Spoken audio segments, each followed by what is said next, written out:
ইয়া রাসূলুল্লাহ, আপনাকে কেন এত ভালোবাসি তা তো ভাষায় প্রকাশ করা যাবে না। তবে যতটুকু ভালোবাসা আপনার প্রাপ্য ততটুকু তো আপনাকে ভালোবাসতে পারি না। কথায় আপনাকে যতটা ভালোবাসি, কাজে তো তেমন করে ভালোবাসতে পারি না। আপনার সুন্নতের অনুসরণ করি ঠিকই, কিন্তু ভিন্ন মতের অনুসারীদের সাথে ঝগড়া না করে থাকতে পারি না। ইবাদতটা নিয়মিত করতে পারলেও এবাদতে আপনার মতো আন্তরিকতা আনতে পারি না। বাহ্যিক বিষয়ে আপনার অনুসরণ করতে পারলেও চারিত্রিক দিক থেকে তো আপনার কাছ থেকে শিক্ষা নিতে পারি না।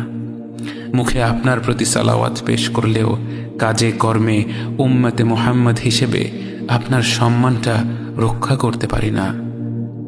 রাসূলুল্লাহ, হাবিবুল্লাহ, নবিয়ুল্লাহ, ইয়া মুস্তাফা, আমরা তো আপনার উম্মত হবার যোগ্য নই, কিন্তু আপনার রব তো সবচেয়ে ক্ষমাশীল। তিনি তো আমাদের যা প্রাপ্য তার চেয়ে অনেক বেশি অনুগ্রহ প্রদর্শন করতে সক্ষম। আপনি আমাদের যতটুকু ভালোবেসেছেন তিনি তো আমাদের এর চাইতেও বেশি ভালোবাসেন। আমরা আমাদের ভুল ত্রুটি সম্পর্কে যতটুকু অবগত তিনি তো তার চাইতেও বেশি অবগত।